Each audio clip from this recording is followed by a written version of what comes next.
on est clairement Ok, c'est bon, let's go. sur un problème de taille. Et si vous avez loupé des détails très importants, Alors très rapidement, nous allons voir sur Manga Plus qu'est-ce qui s'est passé. Démasqué. Qu'est-ce qui s'est passé dans le dernier chapitre de One Piece. Alors dans le chapitre de cette semaine, nous avons vu, je crois, les Mugiwara débarquer. Enfin, c'est le deuxième chapitre où ils sont déjà sur Elbaf. Et donc là, mon stream a freeze. Non, c'est juste mon téléphone qui a freeze. Ok, ouais. Donc ils ont débarqué sur Elbaf, c'est le deuxième chapitre. On avait vu Nami qui se réveillait au milieu d'un univers Lego un peu, comme là on voit justement le sol. Et tac tac tac, il y a les monstres, ouais. On voit Usopp après, je crois. Usopp qui est là, oui. Et après, on va voir Luffy, Zoro et Sanji. Qui sont Sanji, Luffy, Zoro. Et ça se termine comme ça.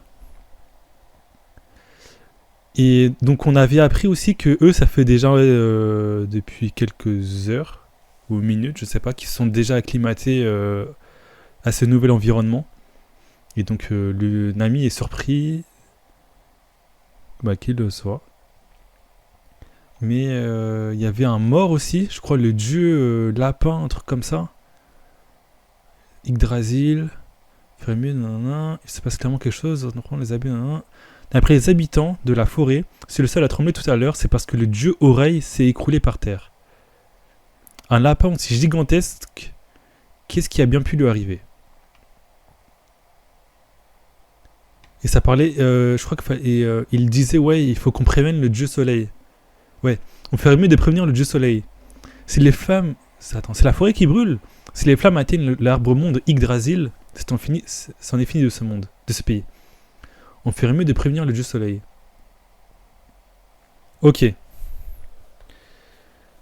Donc c'est tout ce qu'on a pu relever de ce chapitre. Enfin, c'est tout ce que j'ai pu relever en tout cas. Il n'y avait pas grand chose d'autre. Mais justement, le Mont Corvo est là pour nous éclaircir nos idées. comme un soleil, comme Nika et comme Lily Stomach. Après cette vidéo, vous y verrez beaucoup plus clair, je l'espère. Ouvrez grand vos oreilles, ouvrez grand vos yeux, parce que les amis, on entre sur Elbaf. Merci beaucoup d'être toujours de plus en plus nombreux. On se rapproche des 900 000 abonnés, on a quelque chose de prévu pour vous remercier. Incroyable. On espère que ça vous fera plaisir. Alors rejoignez la chaîne, abonnez-vous en masse, parce que c'est le début d'une très grande, voire géante aventure. C'est avec beaucoup d'émotion qu'Eiichiro Oda va peut-être commencer son tour. Ouais, mais c'est l'île la plus connue. Cet Elbaf un peu fantasmagorique, on va... Luffy qui a eu la bague. On y est. Après tout ce temps, nous voilà enfin sur Elbaf. Attends, mais Kamaltero, tu l'as déjà dit ça. Nous porte pas l'œil, Kamaltero. Nous y voilà enfin, Elbaf, la terre des géants. Et je crois que c'était pas dans notre bingo qu'elle soit en Lego. C'était Vraiment. pas comme ça qu'on imaginait la vie. C'est vrai, hein. Il y a quelque chose qui cloche. Comment vous imaginiez Elbaf, vous? Genre, personnellement, j'imaginais un pays en plein air, comme on avait vu avec le flashback de Big Mom, donc des villages, un village avec un aspect assez ancien, un peu primaire, avec de la verdure, des rivières et un grand arbre, comme on a vu avec Yggdrasil. Donc là, Yggdrasil est en train de prendre feu, ça va être très spécial. Je pense que l'arc va tourner un peu autour d'Yggdrasil. Et justement, avec Yggdrasil, j'espérais voir donc un peuple primaire tout en bas de celui-ci, et donc plusieurs peuples sur les différentes branches d'Yggdrasil, ou je sais pas, à différents étages, différents niveaux, et donc le roi tout en haut d'Yggdrasil, ça ce serait un peu fou. Mais bon, on verra ce que Oda nous cook. Quelque chose de fishy dans cet Elbaf un peu fantasmagorique. On va parler français les amis, il y a rien qui va dans ce chapitre. Elbaf, c'est ça. Elbaf, c'est ça. C'était vraiment la bergerie, c'était des prairies, c'était des maisons en bois, c'était quelque chose de très viking. Là maintenant, tout est en Lego. Viking, Alors, voilà. Où sommes-nous? Est-ce que c'est l'absinthe? Est-ce que c'est la fée verte qui nous fait halluciner? Ou bien est-ce que tout cela est bien réel? Ne vous inquiétez pas, on va tout vous expliquer. Mais là, justement, dans le chapitre 1126, bah, je peux revenir en arrière, je crois. Ouais, voilà, parfait. Ça parlait de l'absinthe. Est-ce que... bah 1125 du coup. J'espère que c'est pas avant, parce que sinon bah, je peux pas le voir. Non, c'est pas grave, ça doit être le 1123 ou 1124, je sais plus. Mais ça nous disait que... je peux pas revenir en... S'il vous plaît. Je veux juste... Ah voilà. 1127. Ça nous disait que ceux qui buvaient de l'absinthe pouvaient avoir des hallucinations. Et donc on voit à un moment, je crois que c'est Usopp qui se laisse frapper. C'est toi qui m'appelle la laine, non. Je crois qu'il se fait dégager, je sais plus. Mais c'est Usopp qui se laisse frapper. Et là, est-ce qu'on serait pas dans le rêve de Nami? Et donc c'est une hallucination. On est vraiment juste dans l'Arkelbaf. L'Arkelbaf a commencé et elle se réveille juste d'un coma lié à la fête qu'ils ont eue juste auparavant. Mais je sais pas. Parce que je crois que Nami n'a pas encore été frappée. Et donc est-ce qu'on est dans le rêve de Nami? Ouais, voilà. T'es qu'une illusion. Usopp se fait frapper, mais Nami n'a rien du tout. Est-ce qu'on serait dans l'illusion de Nami ou l'Arkelbaf a juste vraiment commencé et elle ne s'est juste pas fait frapper parce que bah c'est le scénario quoi. Elle s'est pas fait frapper et puis c'est comme ça. Je sais pas. Qu'est-ce que le Mont Corvo en pense? On va le savoir tout de suite. Stein Castle, ce château fait de Lego, nommé par le mangaka lui-même, qui d'ailleurs fait sans aucun doute référence au Neuschwanstein Castle, un château très connu en Allemagne. Bavarois. Exactement, qui a inspiré maintes et maintes œuvres. Et du coup, Comme Disney pour la princesse au bois dormant. j'ai la ref. C'est le château de Disney. Mais alors attention, ce n'est pas Disney qui l'a construit. Hein.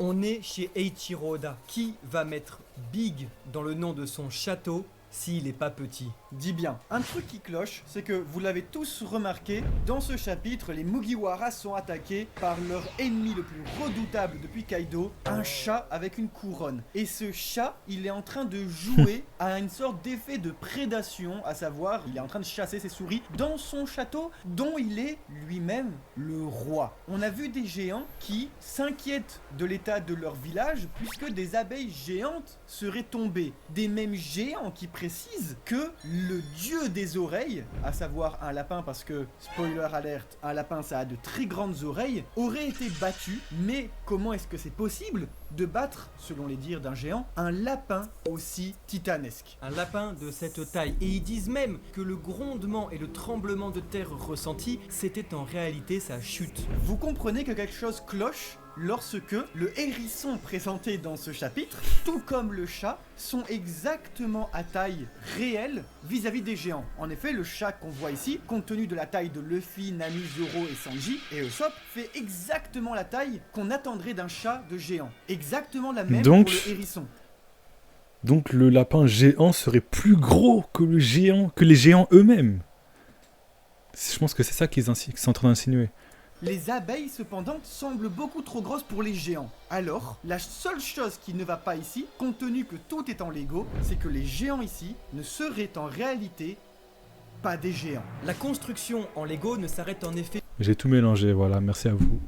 pas au château, elle s'étend carrément jusqu'à un village entièrement fait de Lego, habité par des géants. Mais ici, les géants n'auraient de géants que le nom et seraient en réalité des géants rapetissés par un fruit du démon, les rendant du coup à taille humaine, leur permettant de vivre dans ce monde de Lego. Parce que je vous rappellerai que ce n'est pas normal que le Bichstein Castle, qui est la maison principale de ce village, villages, soit des appartements à hauteur de Nami, mais que par contre les villages en Lego des maisons traditionnelles en contrebas qui sont censées être des maisons de paysans quoi, soit à la hauteur de géants, ça n'a aucun sens. Les géants seraient donc ici de taille humaine, la même taille que Nami et compagnie, et cela aurait été possible grâce à un fruit du démon. とっちゃすまねえ。ほらもうダメだ。 Je suis un peu perdu. Hein. En effet, dans One Piece, il existe déjà le Deka no Mi, fruit de San Juan Wolf, lui-même géant, qui lui permet de grandir et d'atteindre la taille de 180 mètres. Il lui permet de devenir 10 fois plus grand qu'il ne l'est déjà. C'est un géant géant. Maintenant, pour ceux qui ont vu les films de Shyamalan, si il existe quelque chose, il doit exister dans l'univers son opposé. Il doit exister forcément le fruit qui permet genre qui rétrécit, de rétrécir. Et si je vous disais qu'il existe déjà dans One Piece un fruit qui permet de nous faire rétrécir. Ah. Et le fruit de... il y a le fruit de Bonnie qui peut faire rétrécir, mais bon c'est plus genre une réalité alternative, un futur alternatif. Il y a quoi d'autre comme fruit qui peut nous faire rétrécir? Le fruit de BG, mais bon c'est que à l'intérieur de lui. Je vois pas d'autres fruits hein. Genre BG, donc Capone BG, Bonnie.